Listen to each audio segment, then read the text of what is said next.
Welcome back to Masculine Scrapping. Today we're going to be putting together a scrapbook from some whitewater rafting I did at Riversport in Oklahoma City. You can see I've got some brochures here. I am actually going to attach that and this to the outside of the plastic page protector, so we will not be putting those on the spread for now. And I want to show you what I've done here. I used a wavy border cutter. I believe this is a Creative Memories. You can see these waves here.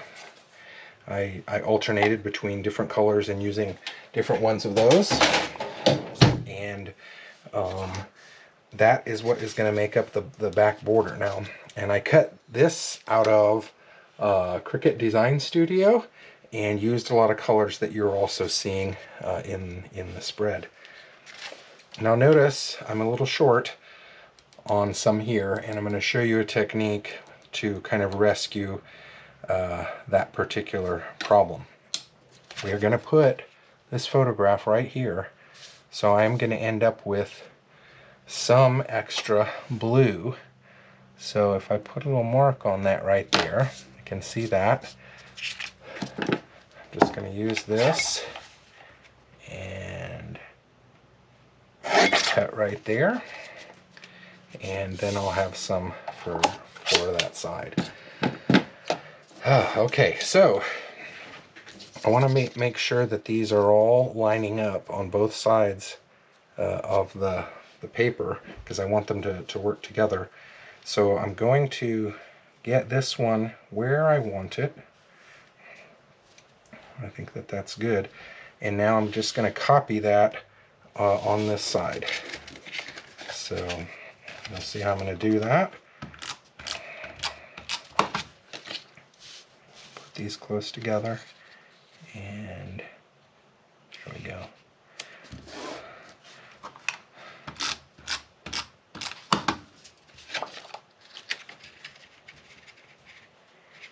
Each time just lining it up with the one that's already on the other side.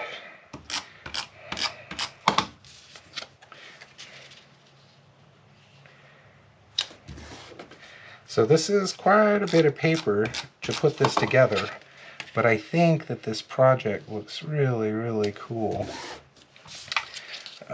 and is worth the time and money to pay for all the different paper to do that. Okay, now this one up here, let's see, do we want this to come down some?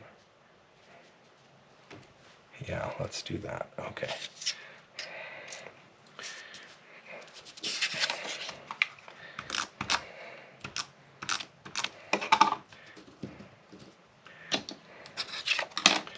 Match it up there.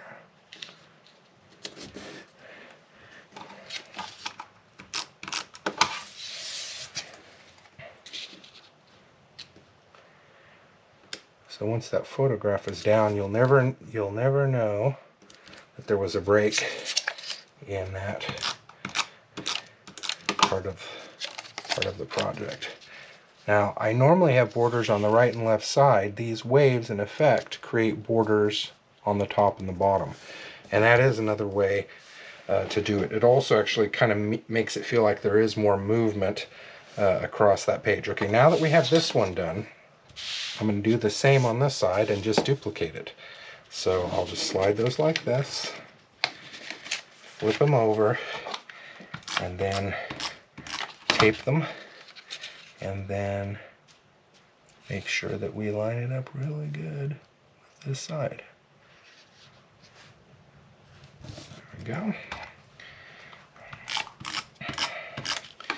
I know this is, you're watching me doing a lot of taping here, but wanted you to see how I'm doing this. It just is an easy way, rather than having to measure or guess. You're just using one side of the project as a reference for the other. Now look here, see, this one here isn't even perfect. Something else was cut out of it, but it doesn't matter, because it is going to be, it's going to be covered up by this bottom layer. And you see how this is more wavy than that? If they were all the same, it would not look right.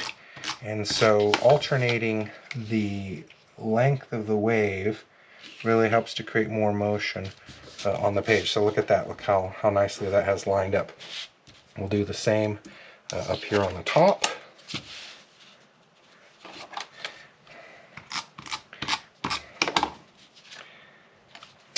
And I think I just messed up. Put the tape on the wrong side. So I'm gonna see, look at that. Look how easy it is for me to pull that tape off because I haven't pushed it yet. Now I gotta be careful. I say that and then it won't be easy to take some off. There we go. I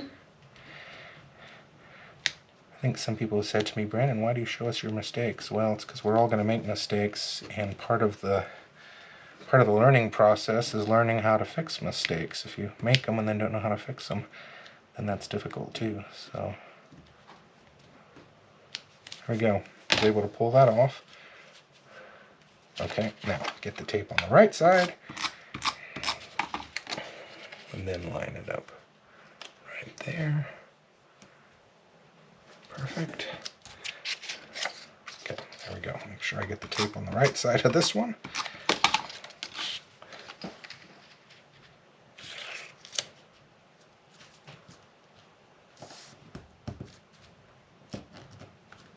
Okay, there we go. So now basically I've created my own background paper. Like I said, these are going to be stuck to the outside of the plastic page protector, so we won't do any more with that there. Now I want to get these pictures put in place, and this one's going to go here, and then I'm balancing these two here. These are actually pictures of me going down the rapids. Had a hard time getting off the raft at the bottom, and I think, let's just see what happens when I put this in place. Okay, there, yeah, I like that placement. Actually think I'm going to line that at the bottom, just like that. Normally I don't have photographs go all the way to the edge, but I think for this spread, it's going to work.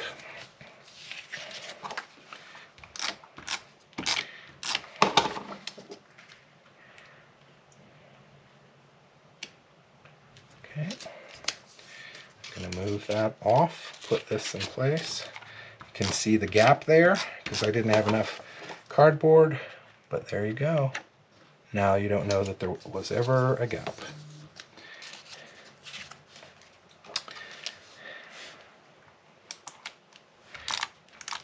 Love the Cricut machine, partially because for some reason I've gone off of stickers. I love Jolie stickers, but now I'm not using many of them. I like doing my own cuts because you can really get them all your own colors and sizes, and I just think they look a lot better. So, and look, I am overlapping onto a photograph here. These are the wristbands we had to wear, and I am going to cut those so that we can have on here the date and the time that we did the rafting. This is actually not my name, it's the leader of our group. It's her name on there. Now I'm trying to decide, do I want these at the top or the bottom? I actually think this, put those up a little bit. I put them up a bit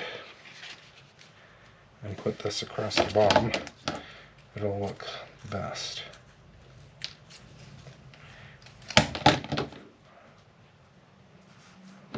There we go. Now we'll just see if this will take sticky tab, and it does. Always have to test those. You never know if they're going to work or not. There we go. Yep, that took it as well.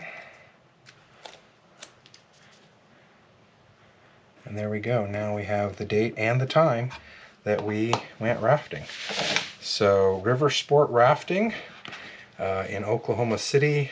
All kinds of other stuff to do there, tubing, etc. It is a pretty cool place. and we had some great guides on our river rafting time. So Riversport, Oklahoma City, thanks for spending some time with me. Love to see your projects. Take care.